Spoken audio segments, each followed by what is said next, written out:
Very good evening friends. आज हम start करेंगे सेट नंबर 6 जो कि फिजिकल ज्योग्राफी से रिलेटेड है। मोस्ट इंपॉर्टेंट 1 to 20 क्वेश्चन का सेट रहेगा और आज का सब टॉपिक है सोलर सिस्टम।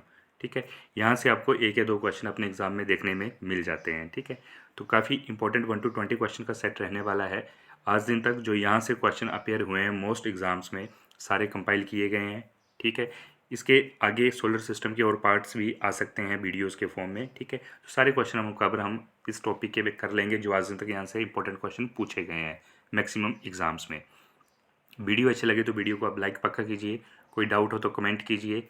यदि आप इस चैनल पर आप नए हैं बीएसबी स्टडी सर्कल चैनल, तो इसको प्लीज़ आप सब्सक्राइब आप कर लीजिए। यहाँ पर आपको 360 डिग्री कवरेज के साथ स्ट्रैटेजी के कंप्लीट, ठीक है, जिसमें कि ancient Indian history, medieval Indian history, polity, geography, art and culture, world geography, इस तरह के तमाम टॉपिक्स आपको देखने को मिल जाएंगे। प्लस अप टू +2 स्टैंडर्ड तक की science, that is physics, chemistry and bio, ये टॉपिक भी कवर किए जा रहे हैं इसमें। ठीक है, जो क्वेश्चन आपके साइंस इन एवरीडे लाइफ करके अपेयर होते हैं एग्जाम में, ठीक है, उनको भी ध्यान में रखा जा रहा है ताकि 50 to 60% स्टैटिक जीके आपका यहाँ से कवर हो जाए। तो चैनल को आप सब्सक्राइब आप जरूर कीजिए। स्टार्ट करते हैं आज का फर्स्ट क्वेश्चन। आज का फर्स्ट क्वेश्चन है, जो पृथ्वी है वो अपने अक्ष पर एक चक्कर कितना समय में पूरा करती है। तो देखिए, जो आपकी पृथ्वी है वो एक चक्कर पूरा करती है अपने एक्सिस पर, ठीक है, 23 घंटे 56 मिनट और 4 सेकंड में। ठीक है, इसको हम राउंड अबाउट कर देते हैं और 20 आवर का हम एक दिन मान लेते हैं। ठीक है, लेकिन एक्चुअल टाइम जो है वो है 23 घंटे 56 मिनट 4 सेकंड। ठीक है, तो राइट आंसर यहाँ पर हो जाएगा ऑप्शन नंबर बी। आगे मूव करेंगे सेकंड क्वेश्चन। सेकंड क्वेश्चन है, पृथ्वी पर दिन रात की जो ड्यूरेशन है समान होती है कहाँ पर। ठीक है, जो दिन और रात है उसकी अवधि जो है, समय जो है, ड्यूरेशन जो है वो समान होती है भूमध्य रेखा पर। ठीक है, तो राइट आंसर यहाँ पर हो जाएगा भूमध्य रेखा पर। आगे मूव करेंगे, इक्विनॉक्स का तात्पर्य क्या है। व्यतिथि जब। देखिए, इक्विनॉक्स जो है नाम से क्लियर है, यहाँ पर वर्ड इक्वल यूज हो रहा है, तो यानी दिन और रात लगभग समान अवधि के होते हैं। तो दिन और रात जो है उसकी ड्यूरेशन सेम रहती है, उसे कहा जाता है ऑप्शन फर्स्ट इक्विनॉक्स। ओके, आगे मूव करेंगे फोर्थ क्वेश्चन। फोर्थ क्वेश्चन है, साउदर्न गोलार्ध में यानी जो साउदर्न हेमिस्फीयर है वहाँ पर सबसे लंबा दिन कब होता है। ठीक है, तो देखिए, अगर हम जो दक्षिणी गोलार्ध है उसकी बात करें, वहाँ पर सबसे लंबा दिन होता है 22 दिसंबर को। इस चीज़ को याद रखिएगा, 22 दिसंबर जो है वो दक्षिणी गोलार्ध में सबसे बड़ा दिन या लंबा दिन माना जाता है और होता है। ठीक है, आगे मूव करेंगे फिफ्थ क्वेश्चन, भू अक्ष तल पर भू अक्ष का झुकाव कितना है। काफ़ी इंपॉर्टेंट क्वेश्चन है। ठीक है, तो देखिए, जो झुकाव है वो है 66.5 डिग्री। ठीक है, या 66.5 डिग्री बोल देते हैं इसको। ठीक है, इतने अक्ष पर पृथ्वी झुकी हुई है। ठीक है, तो यहाँ राइट आंसर हो जाएगा ऑप्शन नंबर डी। आगे मूव करेंगे, जो पृथ्वी है उसके उपग्रहों की संख्या कितनी है।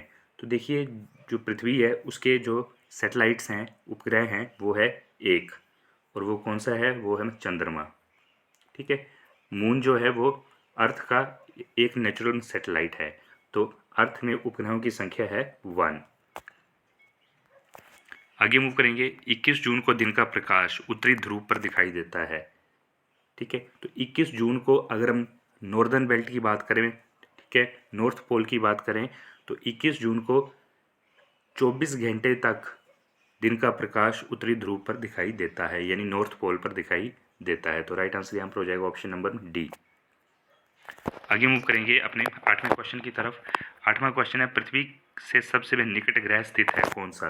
तो देखिए, जो शुक्र ग्रह है आपका वो अर्थ के सबसे पास में है। ठीक है, तो राइट आंसर यहाँ पर हो जाएगा ऑप्शन नंबर बी। आगे मूव करेंगे, दूरी की दृष्टि से तृतीय क्रम में कौन सा ग्रह है। इस तरह के क्वेश्चन अक्सर पूछे आपके एग्जाम्स में अपेयर हो जाते हैं और पूछे जाते हैं। ठीक है, दूरी की दृष्टि से बात करें तो थर्ड ग्रह कौन सा है क्रम में। दूरी की दृष्टि से बात करें तो अर्थ जो है वो थर्ड ग्रह है। ठीक है, अब क्वेश्चन है किस से में दूरी से। तो देखिए, यहाँ पर आ गया आपका सन। ठीक है, इसको मान लेते हैं हम सन। तो पहले आपका आ जाएगा यहाँ पर मरकरी, फिर आ जाएगा वीनस, फिर अर्थ, फिर आ जाएगा आपका मार्स, ठीक है। इसके बाद जुपिटर, फिर सैटर्न, फिर यूरेनस और फिर नेपच्यून, ठीक है। तो देखिए अगर दूरी के क्रम से पूछा जाए तो ये अंडरस्टैंडिंग क्वेश्चन होगा आपके लिए कि सन से दूरी पूछी जा रही है, सन को फोकस पॉइंट माना जा रहा है, ठीक है। तो अगर सन से बात करें तो थर्ड नंबर पर आती है आपकी पृथ्वी यानी अर्थ। तो राइट आंसर यहाँ पर हो जाएगा आपका फर्स्ट अर्थ, ठीक है। इस ऑर्डर को आप याद रख लीजिएगा, ठीक है। मरकरी, वीनस, अर्थ, मार्स, जुपिटर, सैटर्न, यूरेनस और जो नेपच्यून है, ठीक है। यहाँ से फोर्थ स्टेप पर भी वो पूछ सकता है, फिफ्थ पर भी, यह सबसे दूर कौन सा है। तो अगर ये ऑर्डर आपको याद रहेगा तो ऐसे क्वेश्चन में कोई दिक्कत आपको नहीं आने वाली है। आगे मूव करते हैं अपने 10th क्वेश्चन की तरफ। पृथ्वी अपने परिक्रमा मार्ग पर परिक्रमा करते हुए अपने अक्ष द्वारा कक्षा तल पर कितने डिग्री का कोण बनाती है।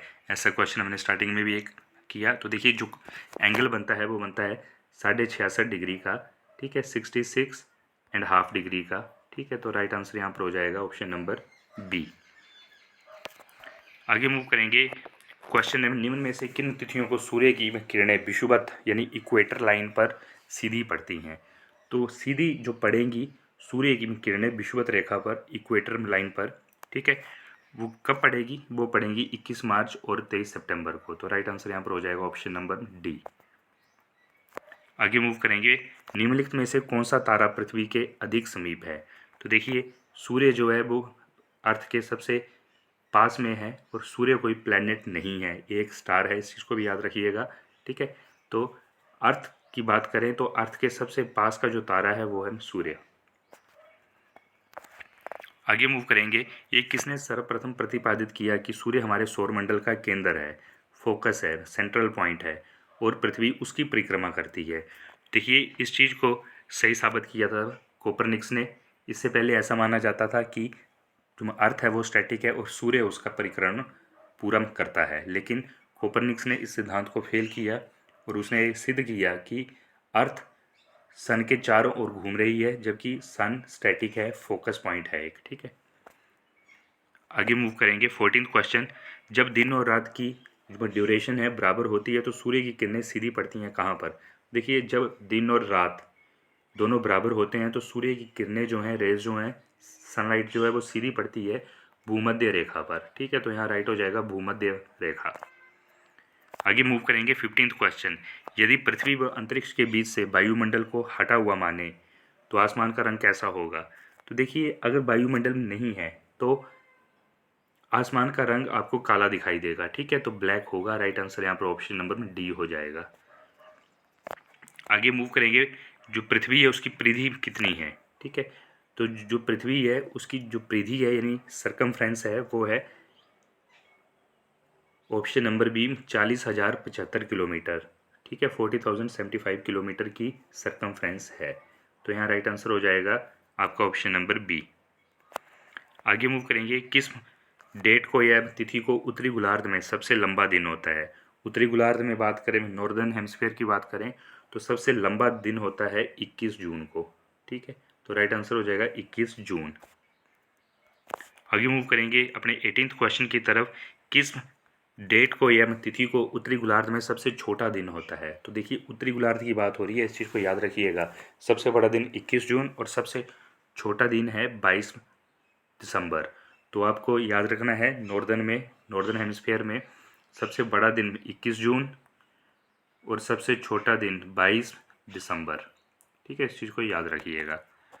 आगे मूव करेंगे ध्रुवों पर यानी पोल्स पर दिन की जो ड्यूरेशन है वो कितनी होती है। तो देखिए जो पोल्स हैं north pole and south pole, यहाँ पर दिन की जो ड्यूरेशन है वो 6 मंथ्स तक की होती है, ठीक है, 6 महीने में दिन और 6 महीने रात। लास्ट क्वेश्चन की बात करते हैं। निम्नलिखित में से किस ग्रह का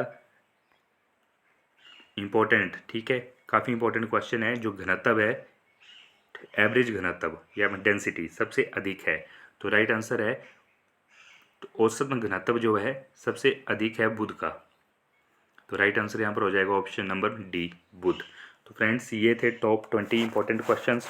होपफुली वीडियो आपको अच्छी लगी हो। वीडियो अच्छी लगी हो तो वीडियो को आप लाइक पक्का कीजिए, कोई डाउट हो तो कमेंट कीजिए और यदि आप चैनल पर आप नए हैं तो प्लीज़ आप चैनल को आप सब्सक्राइब आप कर लीजिए। इस तरह की नॉलेजफुल वैल्यूएबल वीडियोस हम आपके लिए लाते रहेंगे। Okay, thank you.